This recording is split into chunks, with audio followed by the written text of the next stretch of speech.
ఈరోజు మన chief guest వచ్చేసి central state coordinator BSP party Nishani Ramachandra garu. అయితే బహుజన సిద్ధాంతం వైపు అనేక ప్రశ్నలు చాలా మంది మధ్యలో మెదులుతున్న ఈ సందర్భంలో బీసీ రిజర్వేషన్ పరంగా కానీ బహుజన సిద్ధాంతం కానీ ఇవన్నిటి మీద ఎన్నో ప్రశ్నలకి జవాబులు ఈరోజు మన నిషాని రామచంద్ర గారితో అడిగి తెలుసుకున్నాము. అన్న నమస్తే. నమస్తే బ్రదర్. మీకు జై భీమ్ జై పూలే. జై భీమ్ జై పూలే. అన్న సబ్జెక్ట్లోకి వస్తే, ఇటీవల రాహుల్ గాంధీ ఒక స్టేట్మెంట్ ఇచ్చారు. నిన్న మొన్న ఈరోజు కూడా అది చాలా హాట్ టాపిక్గా మారింది. బీజేపీకి ఎన్నికల సంఘం అదొక కేంద్ర బిందువుగా పనిచేస్తుంది, ఒక పేటెంట్గా పనిచేస్తుంది. ఎలక్షన్లో చాలా మట్టుకు కూడా అంటే నకిలీ ఓటర్లని బీజేపీకి ఓట్లు వేయించే విధంగా, బీజేపీని రాజ్యాధికారం వచ్చే విధంగానే ఎలక్షన్ కమిషన్ పనిచేస్తూ ఉంది అని చెప్పేసి రాహుల్ గాంధీ ఒక స్టేట్మెంట్ ఇచ్చింది. దానిపైన మీరు మీ స్పందన? ముందుగా తెలంగాణ పల్స్ ద్వారా చూస్తున్నటువంటి తెలంగాణ ప్రజలందరికీ నేను ప్రత్యేకమైన హృదయపూర్వక శుభాకాంక్షలు తెలియజేస్తున్నా. రాజేష్ గారు, మీరు చాలా చక్కని ప్రశ్న అడిగారు. ఇవాళ దేశంలో భారతీయ జనతా పార్టీ ఈవీఎంలతోనే గెలుస్తుంది అని అందులో ఎలాంటి సందేహం లేదు. రాహుల్ గాంధీ గారు నిన్న మాట్లాడారు, కానీ దీనిపైన బహుజన్ సమాజ్ పార్టీ అధినేత్రి బెహన్ కుమారి మాయావతి గారు గత 15 సంవత్సరాల నుంచే ఈ దేశంలో ఈవీఎంల ట్యాంపరింగ్ అనేది జరుగుతుంది, ఈవీఎంల ట్యాంపరింగ్ ద్వారానే దేశంలో ఇతర రాష్ట్రాలలో బీజేపీ అధికారంలోకి వస్తుంది, ఈవీఎంలను రద్దు చేయాలని బహుజన్ సమాజ్ పార్టీ ఎప్పటి నుంచో పోరాటం చేస్తుంది. ఇప్పుడైనా కాంగ్రెస్ పార్టీ మరియు దాని మిత్రపక్షాలైన కొన్ని రాజకీయ పార్టీలు ఈవీఎంల మీద సందేహం వ్యక్తం చేయడం, బీఎస్పీ చేస్తున్నటువంటి ఏదైతే ఈవీఎంల ట్యాంపరింగ్ అనే అంశం ఉందో దానితో కలిసి రావడం నిజంగా దేశ ప్రజలలో ప్రజాస్వామ్యం పట్ల ఒక నమ్మకం ఏర్పడుతుందని అయితే చెప్పవచ్చు. మేమే కాదు, బహుజన్ సమాజ్ పార్టీ కాదు, ఇవాళ ప్రపంచంలోనే అత్యంత టెక్నాలజీ పరంగా కానీ ఇంకే పరంగా కానీ గొప్పవాడుగా చెప్పుకుంటున్నటువంటి ఎలన్ మస్క్ గారు కూడా ఈ మధ్య కాలంలో ఈవీఎంల ద్వారా ట్యాంపరింగ్ చేయవచ్చు అని చెప్పడం జరిగింది. సో మరి దానికి అంటే అది నిజం అని చెప్పేసి మీ బీఎస్పీ పార్టీ కూడా తప్పకుండా మేము ఈవీఎం ట్యాంపరింగ్ జరుగుతుందని 100% చెప్తున్నాం. ఇవాళ కేంద్రంలో ఎవరు అధికారంలో ఉంటే ఎన్నికల సంఘం వారు వాళ్ళ కనుసరణల్లో పనిచేస్తారు అనడంలో సందేహం ఏం లేదు. కాకపోతే మేము భారత రాజ్యాంగాన్ని, చట్టాన్ని గౌరవించే వాళ్ళం కాబట్టి మేము చట్టబద్ధంగానే మాట్లాడతాం. ఈవీఎంలను రద్దు చేసి బ్యాలెట్ విధానం ద్వారా ఎన్నికలు జరిపించాలి, ప్రజాస్వామ్యం పైన ప్రజలకు నమ్మకం కల్పించాలని మేము చట్టబద్ధంగానే మాట్లాడగలుగుతాం. ఓకే, ఇటీవల మీరు ఒక ఛానల్ కి ఒక స్టేట్మెంట్ ఇచ్చారు, అంటే రాజ్యాంగం ప్రమాదంలో పడ్డది అని చెప్పేసి. ఏందన్న కారణం ఏంది? అంటే ఆ స్టేట్మెంట్ ఇవ్వడానికి కారణం ఏంది? రాజ్యాంగము ప్రమాదంలో ఉంది అని చెప్తుండడానికి కారణం ఏంటి అంటే, ఇవాళ కేంద్రంలో అధికారంలో ఉన్నటువంటి భారతీయ జనతా పార్టీ ఈ భారత రాజ్యాంగాన్ని రద్దు చేసేటువంటి కుట్రలో ఉన్నది. వాళ్ళు ఇప్పుడు కాదు, వాళ్ళ మాతృ సంస్థ అయినటువంటి ఆర్ఎస్ఎస్ ఈరోజే కాదు, 1949 సంవత్సరంలోనే వాళ్ళు భారత రాజ్యాంగాన్ని మేము ఎన్నటికైనా మారుస్తామని వాళ్ళ పత్రిక అయినటువంటి ఆర్గనైజర్ అనే పత్రికలో వాళ్ళు చెప్పుకోవడం జరిగింది. వాళ్ళ ఉద్దేశాలు కూడా ఖచ్చితంగా రాజ్యాంగాన్ని రద్దు చేయడానికే వాళ్ళు ఈ యొక్క ఎన్నికల పంతాను ఉపయోగించుకుంటున్నారు. ఇటీవలి కాలంలో రామజన్మభూమి భూమి పూజ రోజు కావచ్చు, నూతన పార్లమెంటుకు శంకుస్థాపన చేసిన రోజు కావచ్చు, ప్రధానమంత్రి గారు మాట్లాడిన మాటలు కూడా దానికి సపోర్ట్ చేస్తూ ఉన్నాయి. బెంగళూరు నుంచి గెలిచినటువంటి యూనియన్ మినిస్టర్ అనంతకుమార్ హెగ్డే గారు మాట్లాడారు, మేము భారత రాజ్యాంగాన్ని మార్చడానికే వచ్చినామని మాట్లాడారు. సాక్షాత్తు మీ నిజామాబాద్ ఎంపీ ధర్మపురి అరవింద్ గారు కూడా రాజ్యాంగాన్ని మార్చడానికే వచ్చినామని మాట్లాడారు. కాబట్టి భారతీయ జనతా పార్టీ రాజ్యాంగాన్ని మారుస్తుంది అనడంలో సందేహం లేదు. ప్రజలు తిరుగుబాటు చేసి ఎన్నికల పంతం ద్వారా భారతీయ జనతా పార్టీని ఓడిస్తే తప్ప భారత రాజ్యాంగాన్ని రక్షించుకోలేం. ఒకవేళ రాజ్యాంగమే కనుక రద్దయితే దేశంలో ఉన్నటువంటి 92.5% ప్రజలు శాశ్వతమైన బానిసలు అయ్యేటువంటి ప్రమాదం ఉన్నది.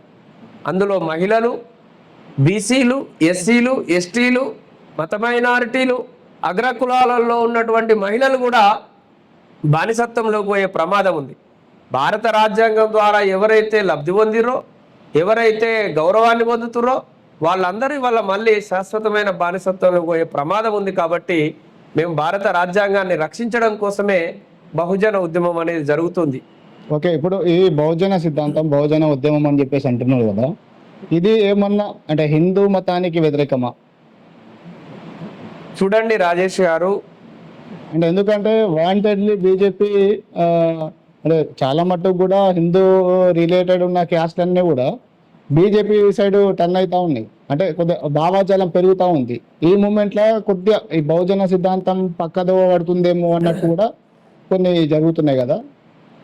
బహుజన సిద్ధాంతం అనేది ఏ మతానికి వ్యతిరేకమైనది కాదు, ఏ కులానికి వ్యతిరేకమైనది కాదు, ముఖ్యంగా హిందూ మతానికి అసలే వ్యతిరేకమైనది కాదు.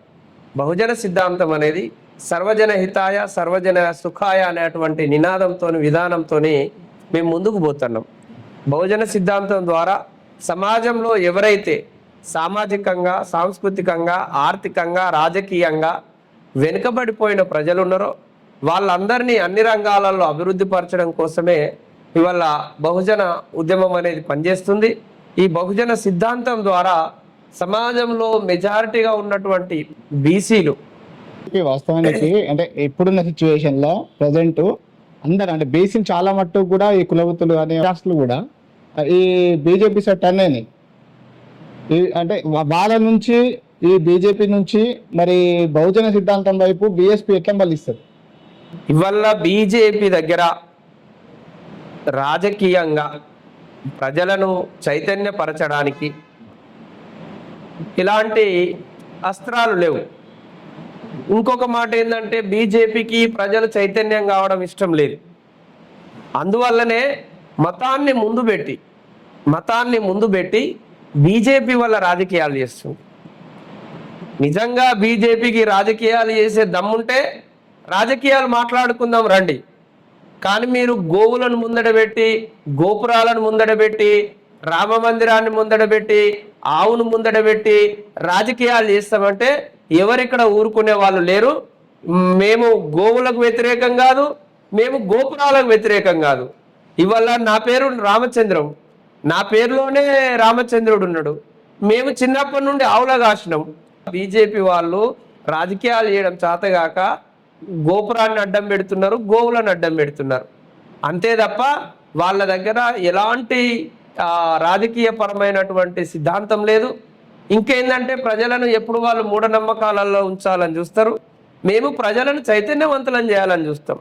మహాత్మా ఫూలే ద్వారా, డాక్టర్ బిఆర్ అంబేద్కర్ ద్వారా ఈ సమాజంలో ఒక క్రాంతివంతమైన సమాజం, ఒక క్రాంతి సమాజం వైపు నడుస్తుంది సమాజం అంతా.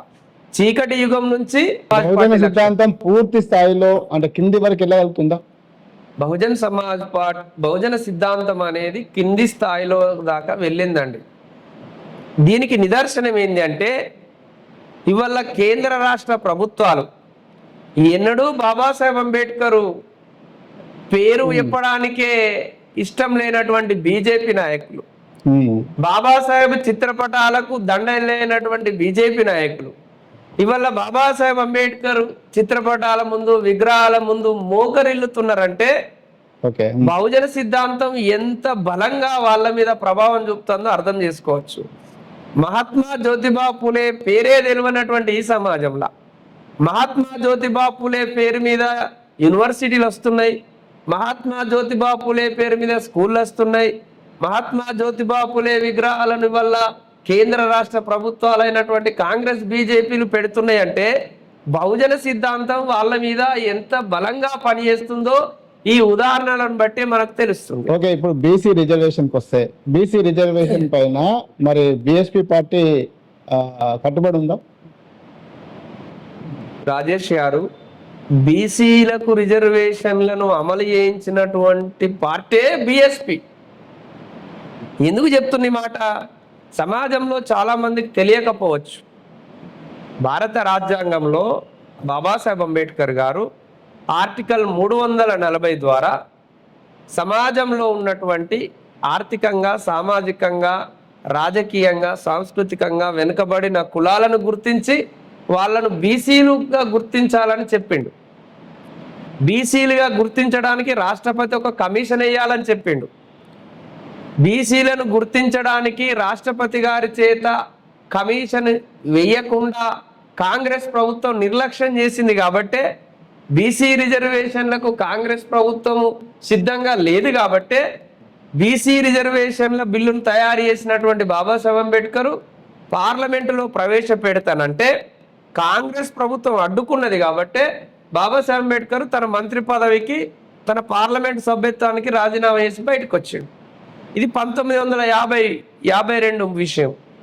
ఇకపోతే 1990లో విపి సింగ్ సర్కారు అధికారంలో ఉన్నది. విపి సింగ్ సర్కార్ అధికారంలో ఉన్నప్పుడు మండల్ కమిషన్ లాగు కరో, నా వర్ణ కుర్చీ ఖాళీ కరో.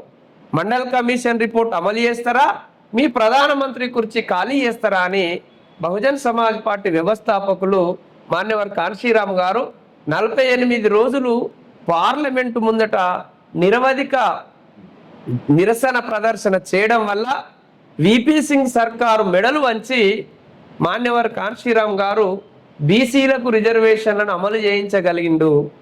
మాన్యవర్ కాన్షీరామ్. బిఎస్పి అనేది బీసీలకు సమాజంలో అన్ని రంగాలలో సమాన అవకాశాలు కల్పించడానికి, జనాభా దమాసన రాజకీయ వాటాలు అందించడానికి, పార్లమెంటు సీట్లలో కానీ అసెంబ్లీ సీట్లలో కానీ జనాభా ప్రకారంగా టికెట్లు కేటాయించడానికి బహుజన్ సమాజ్ పార్టీ కట్టుబడి ఉన్నది. అదేవిధంగా బీసీలకు రాజ్యాధికారం కోసమే కాన్షీరామ్ గారు బిఎస్పిని స్థాపించడం జరిగింది. కానీ ఇలా ఏదైతే బీజేపీ పార్టీ, కాంగ్రెస్ పార్టీలు ఉన్నాయో ఇవి బీసీ రిజర్వేషన్లకు వ్యతిరేకం. కానీ ప్రజలు ఏమనుకుంటున్నారు? బీసీలు కాంగ్రెస్ పార్టీ మాకు న్యాయం చేస్తుంది, బీజేపీ పార్టీ మాకు న్యాయం చేస్తుందని ఇవాళ ప్రజలు కాంగ్రెస్, బీజేపీ వైపు చూస్తా ఉన్నారు. ఇక్కడ ఒక సత్యం ఏంటంటే రాజేష్ గారు, ఈ బీసీ రిజర్వేషన్లను అమలు చేస్తామని కాన్షీరామ్ గారి పోరాటం వల్ల దిగివచ్చిన విపి సింగ్ ఎప్పుడైతే ప్రకటించిండో అప్పుడు నివురుగప్పిన నిప్పులాగా ఉన్నటువంటి కాంగ్రెస్, బీజేపీ ఇంకా కమ్యూనిస్టు పార్టీలు కూడా బీసీలకు రిజర్వేషన్లు ఎట్లిస్తారు, బీసీలకు రిజర్వేషన్లు ఇవ్వడం అనేది భారతదేశంలో ఒక అనైతికమైనటువంటి చర్య అని ఇవాళ విమర్శించారు. ఎవరు విమర్శించారు? కాంగ్రెస్ పార్టీ బీసీ రిజర్వేషన్లను వ్యతిరేకించింది, భారతీయ జనతా పార్టీ బీసీ రిజర్వేషన్లను వ్యతిరేకించింది, ఈవెన్ కమ్యూనిస్టు పార్టీలు కూడా బీసీ రిజర్వేషన్లను వ్యతిరేకించినాయి. ఇవన్నీ బీసీలకు వ్యతిరేకమైనటువంటి రాజకీయ పార్టీలు. కావాలంటే చరిత్రను తవ్వి తీయండి. ఈ మాటకు బహుజన్ సమాజ్ పార్టీగా నేను కట్టుబడి ఉన్నా. నిరూపించడానికి బీజేపీ పార్టీ వాళ్ళు వస్తారా, కాంగ్రెస్ పార్టీ వాళ్ళు వస్తారా, వాళ్ళతో ఈ బీసీ రిజర్వేషన్ల విషయంలో కాంగ్రెస్, బీజేపీలు బీసీ రిజర్వేషన్లకు వ్యతిరేకమని నిరూపించడానికి మేము సిద్ధంగా ఉన్నాం. ఇకపోతే భారతీయ జనతా పార్టీ ఒక ఏబీవీపీ విద్యార్థిని కిరసనాయిలు పోసి తగలబెట్టిందండి. బీసీ రిజర్వేషన్లను అడ్డుకోవడానికి, బీసీ రిజర్వేషన్ల వ్యతిరేక ఉద్యమానికి ఆజ్యం పోసింది భారతీయ జనతా పార్టీ. కావాలంటే మీకు చారిత్రాత్మకమైన ఆధారాలు ఉన్నాయి. రాజీవ్ గోస్వామి అనేటువంటి ఒక విద్యార్థిని తగలబెట్టింది భారతీయ జనతా పార్టీ. కావాలంటే చరిత్ర తవ్వి చూడండి. ఎక్కడ జరిగింది?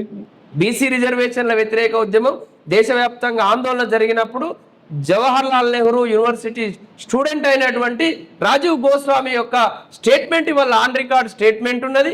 అదొక హిస్టారికల్ ఎవిడెన్స్ గా మిగిలిపోయింది వల్ల. దాన్ని ఆధారంగా బీజేపీ బీసీ రిజర్వేషన్ అడ్డుకోవడానికి సొంత ఆర్గనైజేషన్ కార్యకర్తలను కూడా చంపడానికి వెనుకాడలేదు. ఇలా బీజేపీ బీసీలకు న్యాయం చేస్తానని మాట్లాడుతున్నారు. ఇవాళ ముస్లింల పేరు చెప్పి బీసీలకు అన్యాయం చేయడానికి చూస్తున్నారు బీజేపీ వాళ్ళు. కిషన్ రెడ్డి మాట్లాడిండు, మొన్న బండి సంజయ్ మాట్లాడిండు, అరవింద్ మాట్లాడిండు, బీసీ రిజర్వేషన్లన్నీ ముస్లింలకు పోతాయని. ముస్లింలు ఎవరండి? ముస్లింలు ఈ దేశంలో వెనుకబడ్డోళ్ళు కాదా? ఇవాళ సచార్ కమిటీ రిపోర్ట్ ఏం చెప్తున్నది? ముస్లింలు పాకిస్తాన్ నుండి వచ్చిర్రా, ఆఫ్ఘనిస్తాన్ నుంచి వచ్చిర్రా, సౌదీ అరేబియా నుంచి వచ్చిర్రా? వాళ్ళు ఈ దేశంలో ఉన్నారు. అనేక ప్రభుత్వాల వల్ల నిరాదరణకు గురయ్యారు, నిర్లక్ష్యానికి గురయ్యారు. ఆర్థికంగా, సామాజికంగా, రాజకీయంగా, విద్యాపరంగా, ఉద్యోగాల పరంగా వెనుకబడిపోయినారా ప్రజలు. కాబట్టి తప్పకుండా వాళ్ళను బీసీ జాబితాలో లెక్కించాల్సిందే. వాళ్ళకు ఖచ్చితంగా రిజర్వేషన్ ఫలాలను అందించాల్సిందే. రేవంత్ రెడ్డి గారు మొన్న ఇటీవల ఢిల్లీలో చేసినట్టు కార్యక్రమము, ఇక మేమంతా చేసినాము, బిల్లు కూడా పాస్ చేసినాము. ఇక్కడ బిల్ పాస్ చేయాల్సింది మొత్తం కూడా కేంద్రం చేతిలో ఉంది అని చెప్పేసి, బీజేపీ సర్కార్ చేస్తలేదని చెప్పేసి ఒక ఆరోపణ చేశారు.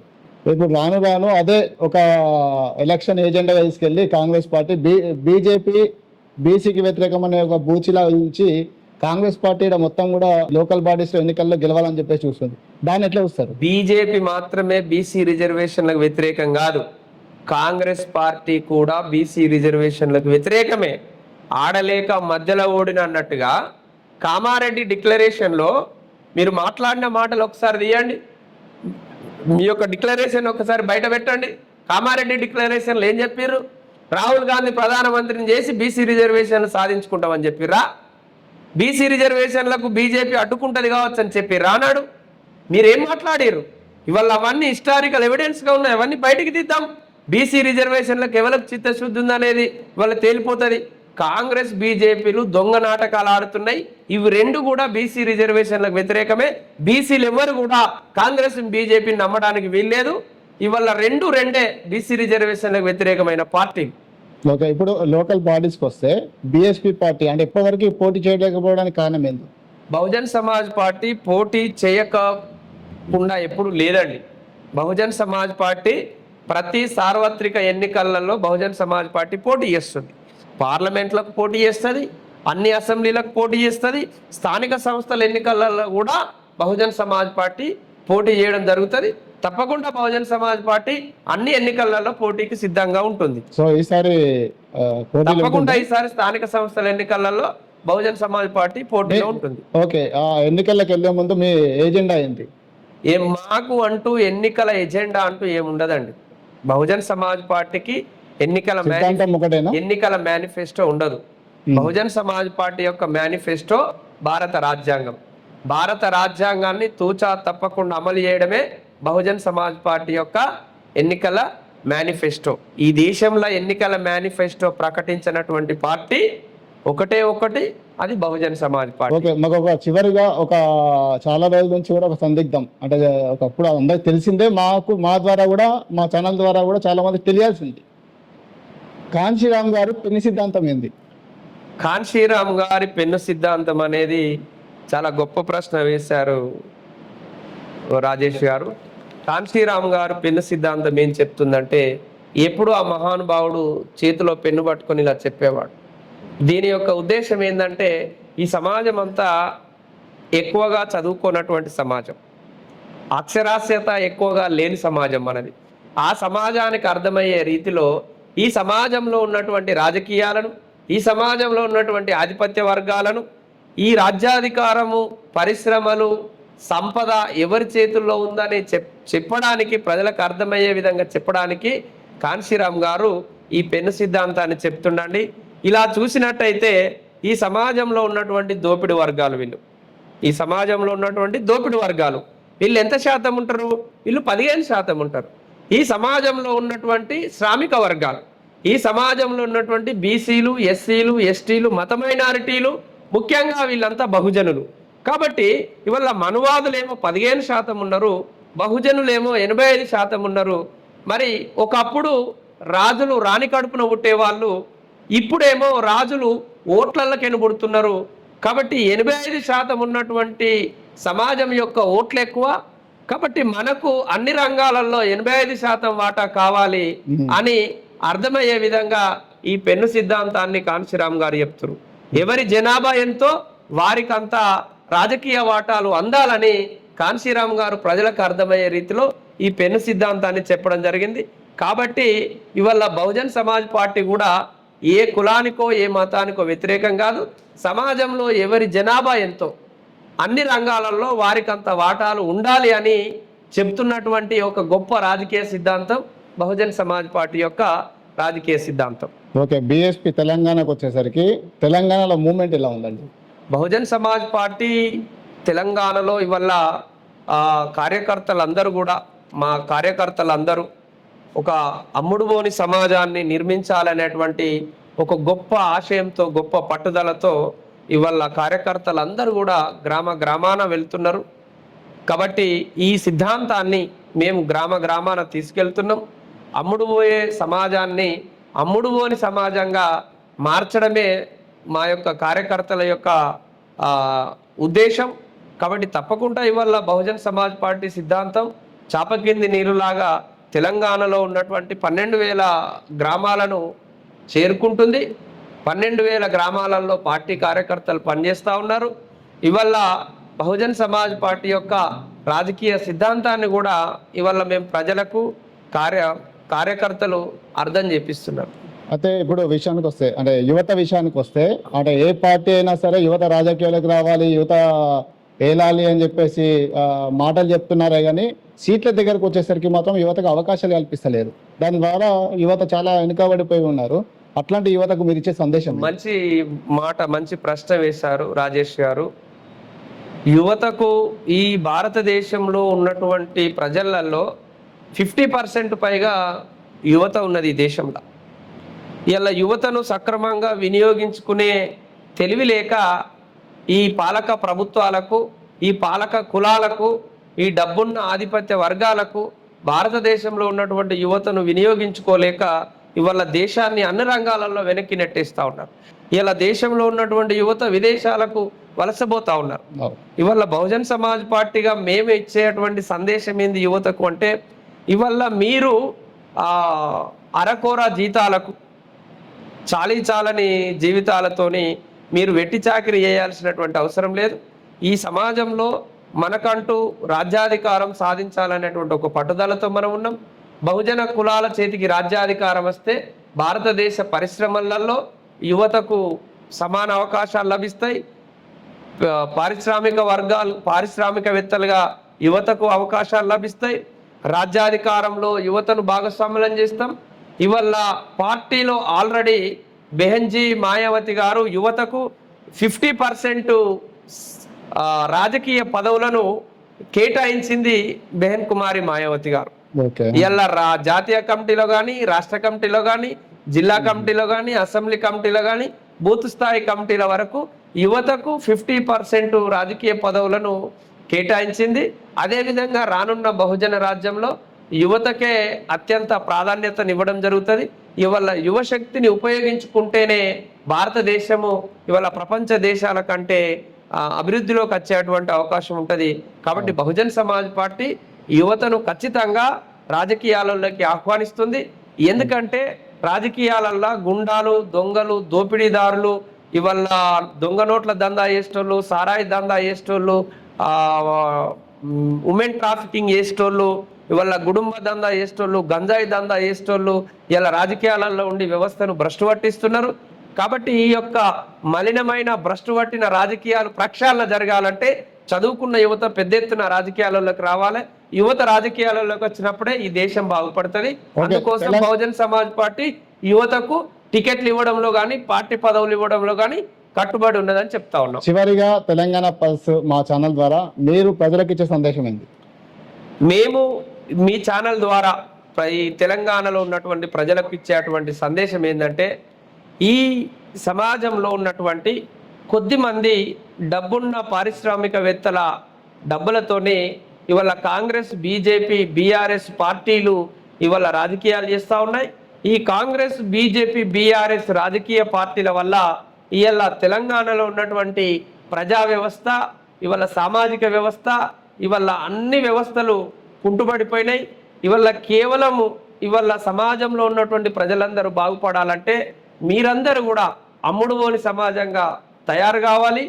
పూలే అంబేద్కర్ సిద్ధాంతాల ఆధారంగా మాన్యవర్ కాన్షీరామ్ గారి పని విధానంతో బెహన్ కుమారి మాయావతి గారి నాయకత్వాన్ని బలపరుస్తూ తెలంగాణలో బహుజన రాజ్య సాధన కోసం, స్థాపన కోసం మనము ఒక సర్దార్ సర్వాయి పాపన్నను స్ఫూర్తిగా తీసుకొని ఇవాళ తెలంగాణలో బహుజన రాజ్యాన్ని స్థాపించడంలో ప్రజలందరూ పెద్ద ఎత్తున బహుజన్ సమాజ్ పార్టీలోకి రావాలని ఇవాళ మీ ఛానల్ ద్వారా తెలంగాణ ప్రజలకు పిలుపునిస్తా ఉన్నాం. సో ఇదండి నిషాని రామచంద్ర గారితో మన చాయ్ పే చర్చ కార్యక్రమము. చూస్తూనే ఉండండి తెలంగాణ పల్స్. నేను మీ గంధం రాజేష్. Thank you.